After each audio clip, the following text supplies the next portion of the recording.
Hello అండి, నమస్తే. నేను మీ Jyothi. Welcome to our channel smart Jyothi Telugu channel.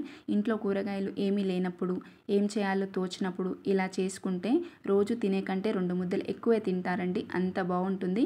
Within 5 మినిట్స్లో చేసుకునే రెసిపీ అండి. ముందుగా ఒక పెద్ద నిమ్మకాయ సైజ్ అంతా చింతపండు తీసుకొని ఇదిగోండి ఇలా బౌల్లో వేసుకొని చింతపండు మునిగేంత వరకు మాత్రమే వాటర్ వేసుకోవాలి. వాటర్ ఎక్కువగా వేసుకోకూడదు. ఈ చింతపండు నానేలోపు మనం మిగతా ప్రాసెస్ చూద్దాం. ఇప్పుడు ఒక కప్పు కరివేపాకు తీసుకొని ఇదిగోండి ఇలా వాటర్లో తీసుకొని క్లీన్గా వాష్ చేసుకోవాలి. ఏదైనా మట్టి గట్ర ఉంటే కింద వాటర్లో అంతా అడుగుకి వెళ్ళిపోతుంది. ఇదిగోండి ఇలా పైనుంచి మాత్రమే కరివేపాకు తీసుకుంటే మట్టి ఏదైనా ఉంటే కిందే ఉంటుందన్నమాట.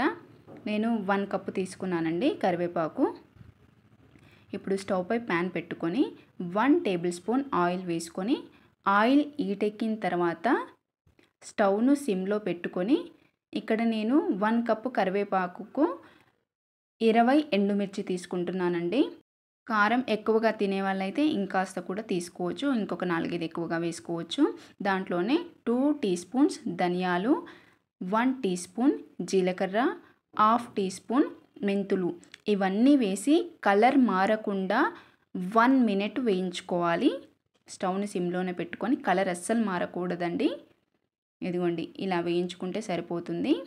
వితిన్ 5 మినిట్స్లో చేసుకునే రెసిపీ అని చెప్పొచ్చండి. ఈ పచ్చడిని ఫ్రిడ్జ్లో పెట్టుకుంటే 10 డేస్ అయినా నిలువ ఉంటుంది. ఇదిగోండి ఇలా వేయించుకున్న తర్వాత కరివేపాకును కూడా వేసుకొని 30 సెకండ్స్ వేయించుకుంటే సరిపోతుంది. కరివేపాకును మరి ఎక్కువసేపు వేయించకూడదండి. కరివేపాకును స్టవ్ని సిమ్లోనే ఉంచి 30 సెకండ్స్ వేయించుకొని తీసేస్తే సరిపోతుంది. అలాగే అందరికీ ఒక చిన్న మాట అండి. మీలో ఎవరైనా మన ఛానల్ మొదటిసారి చూసినట్లయితే సబ్స్క్రైబ్ చేయండి. అలాగే బెల్ ఐకాన్ని క్లిక్ చేయండి.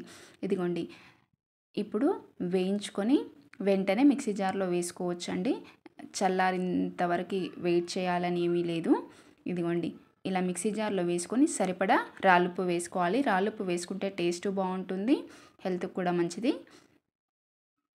సరిపడా ఉప్పు వేసుకొని నేను ఇక్కడ 1.5 టీ స్పూన్ ఉప్పు వేసుకొని కచ్చాపచ్చగా మిక్సీ పట్టుకోవాలండి. మరీ ఫైన్గా మిక్సీ పట్టకూడదు. ఇదిగోండి ఇలా మిక్సీ పట్టుకుంటే సరిపోతుంది. మనం ఈ ప్రాసెస్ చేసేలోపు చింతపండు కూడా నానిపోయిందండి. చింతపండు నానబెట్టిన నీళ్ళతో పాటు అలాగే వేసుకుంటామండి. దాంట్లో చింతపండులో నార ఏదైనా చింతపిక్కలు ఉంటే తీసేసుకొని నీళ్ళతో పాటు అలాగే వేసుకొని ఫైన్గా మిక్సీ పట్టుకోవాలి. ఇలా చేసుకుంటే ఏంటంటే కాస్త పుల్లగా కారంగా ఏమీ తినాలనిపించినప్పుడు తింటే చాలా బాగుంటుందండి.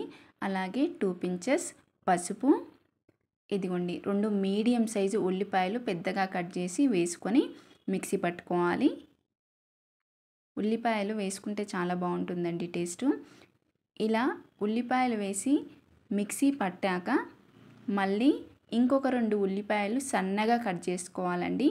వాటిని మామూలుగా పచ్చడిలో వేసి కలిపినా సరే, లేదా ఒక్కసారి ఆ ఉల్లిపాయల్ని మిక్సర్ జార్లో వేసి ఒక్కసారి తిప్పితే సరిపోతుంది మిక్సీని.